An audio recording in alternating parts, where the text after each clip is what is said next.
Una fobia a grandes rasgos consiste en un miedo exagerado y desproporcionado ante un determinado estímulo. Normalmente la persona que padece una fobia sabe que el miedo es desproporcionado, pero aún así lo experimenta. Las fobias empiezan a tornarse más perturbadoras inclusive cuando dificultan o imposibilitan el funcionamiento del individuo en las áreas social, laboral, académica o similares. Como todas las fobias consisten en lo mismo, es decir, en una respuesta de ansiedad ante un estímulo inocuo, aunque se traten de miedos distintos, de estímulos distintos y por consiguiente de fobias distintas, todas las fobias en terapia de conducta reciben el mismo tratamiento. El día de hoy voy a poner como ejemplos dos fobias muy comunes, la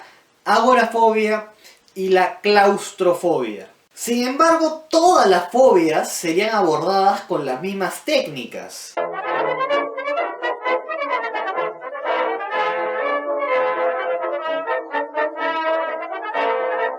No se asusten con lo que les voy a decir a continuación, porque luego les voy a dar buenas razones para no asustarse. Pero la única forma de superar una fobia es enfrentarse a ella. La idea es muy simple. Hay un estímulo que ha sido condicionado a una respuesta de ansiedad y de lo que se trata es de descondicionar el estímulo para que deje de generar esa respuesta.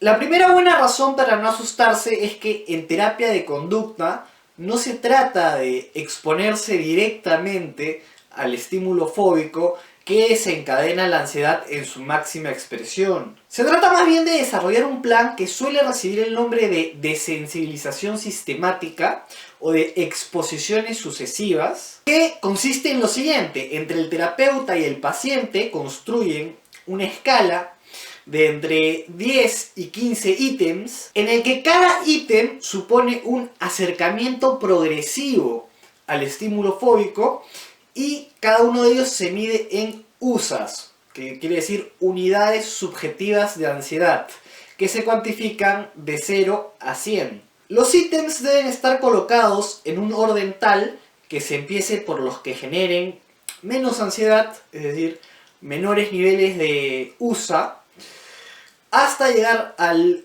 último ítem que tiene que ser el que produzca la mayor ansiedad.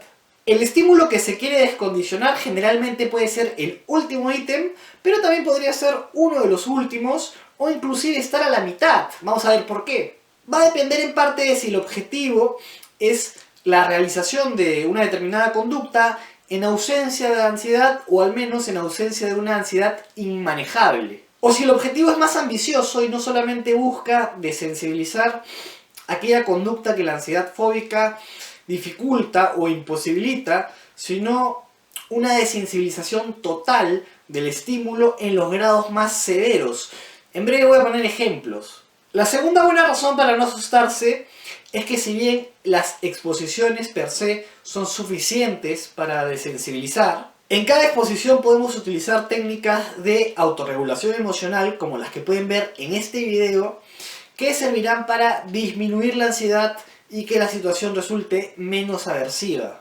Como ya anticipé, este proceso lo voy a explicar con un caso de agorafobia y de claustrofobia. La agorafobia, grosso modo, es el temor a encontrarse en un lugar del cual escapar puede ser imposible o muy difícil o embarazoso. Por ejemplo, estar en medio de una multitud de gente, estar muy lejos de casa o de un hospital, estar dando un examen muy importante o estar atascado en medio del tráfico vehicular. Y la claustrofobia consistiría en el miedo a los lugares estrechos y cerrados, generalmente por un miedo subrepticio a padecer de asfixia en ese lugar o de que por algún desperfecto la persona se pueda quedar atrapada indefinidamente o por siempre en tal sitio. Por ejemplo, ascensores, baños diminutos, túneles estrechos peatonales, habitaciones pequeñas cerradas. En contextos médicos, las tomografías o las resonancias nuclear magnéticas. Recordemos que las fobias se vuelven clínicamente relevantes cuando dificultan la vida normal del individuo. Así que para contextualizar los ejemplos, supongamos que se tiene a un individuo con agorafobia, el cual siente especial temor al estar cuanto más lejos de casa, mayor temor, y además con una exacerbación de este cuando se encuentra enfrascado en el tráfico vehicular. Y el individuo con claustrofobia siente un temor especial a ingresar a los ascensores. Supóngase además que el individuo con agorafobia ha rechazado una excelente oferta laboral porque su centro de trabajo quedaría a 25 minutos de casa en automóvil o a 40 minutos utilizando el transporte público. Y el individuo con claustrofobia trabaja en un piso 9, por lo que le toca subir y bajar escaleras cada vez que tiene que entrar o salir de la oficina, y además evita salir con colegas por la vergüenza a hablarles de su fobia. Como pueden ver acá, este es el caso de la agorafobia. El primer ítem produce una ansiedad baja, que es la idea, para que haya motivación. Ojo que cada ítem debe enfrentarse la suficiente cantidad de veces para que produzca idealmente una ansiedad de 0, sin que se utilice ninguna técnica de autorregulación emocional. Y de preferencia muchas más veces para generar habituación. Sin embargo, es aceptable una ansiedad de 0 con la utilización de técnicas de autorregulación o una ansiedad, o por lo menos una ansiedad inferior a 20 después de muchas exposiciones para pasar al siguiente ítem. Obsérvese que en el ítem 4 el problema ya está resuelto, si el individuo puede ir al trabajo en taxi o conduciendo, y en el ítem 8 si va a ir en transporte público. Sin embargo, continuar la desensibilización entre el ítem 9 y 12 permite disminuir más la ansiedad de los ítems 8 hacia abajo, lo cual, dicho sea de paso, va a continuar desensibilizándose, aunque no sea la intención del paciente, cada vez que vaya al trabajo. Permite también aumentar el nivel de seguridad y autoeficacia percibida del paciente y generalizar la respuesta antifóbica a contextos que superen el problema del trabajo. Ojo que es muy importante que la desensibilización sistemática se realice bajo la supervisión de un especialista en terapia de conducta, dado que en el transcurso de las exposiciones probablemente se requiera hacer algún reajuste que otro profesional de la salud mental probablemente no estaría calificado para realizar. Por ejemplo, hay que diferenciar ítems por tiempo de ítems por tema.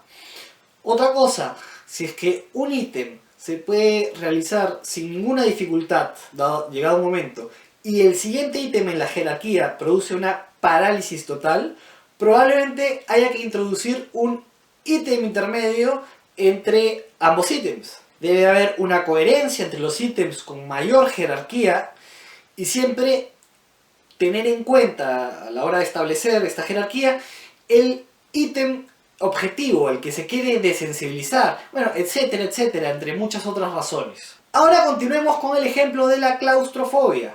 Acá obsérvese que para no iniciar con un ítem de 25 USA, se construyó un ítem anterior que, aunque no suponga ingresar al ascensor, produce algo de ansiedad. Por otro lado, fíjense que al superar el ítem 6, el sujeto ya puede llegar a su lugar de trabajo sin problema. Pero es igual de importante exponerse al ítem 7, porque aunque subir y bajar de un ascensor implica pasar el mismo tiempo allá adentro, los movimientos del artefacto son distintos en la subida y en la bajada.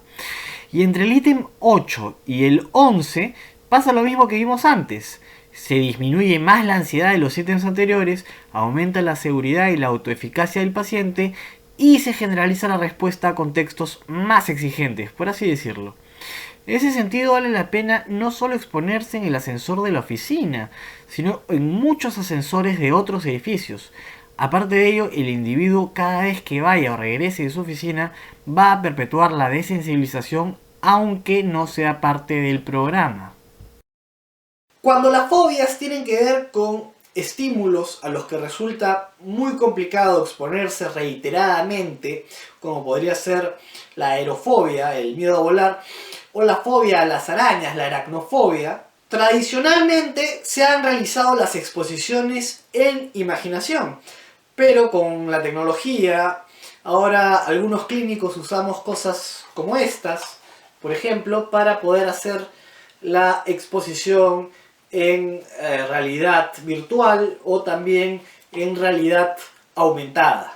Por último, señalar que en el caso de la fobia social, acá les dejo un video muy completo sobre el tema, no basta con hacer exposiciones encaminadas a desensibilizar un único estímulo, porque los estímulos temidos son muchos, no solo uno, y de naturaleza bastante variada, aunque todos tengan que ver con interacciones sociales. Asimismo, en el caso de la fobia social, es importante desarrollar habilidades sociales si no están en el repertorio de conducta del individuo y analizar objetivamente aspectos pre y post exposición. Si creen que este video le puede servir a alguien, por favor compártanselo. Si les gustó, ayúdenme con un me gusta. Si quieren ver más videos como este, suscríbanse a mi canal. Y si quieren decir cualquier cosa o preguntar algo, déjenlo en los comentarios y ya les contestaré.